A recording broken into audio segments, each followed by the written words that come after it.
it on 1500 for now. There you go. 75 knots. And now adjust that throttle to keep that 2.7 right in the center of your windscreen right there. Or right on the side of it.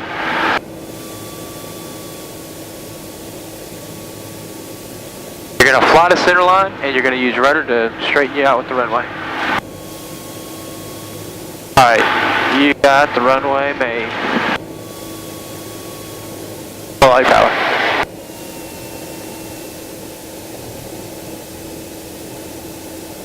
Alright, hold it right here. Hold it right here. You're getting too far in ground effect. You want to stay up here, okay? Now fight it, fight it, fight it. That rudder over. There you go.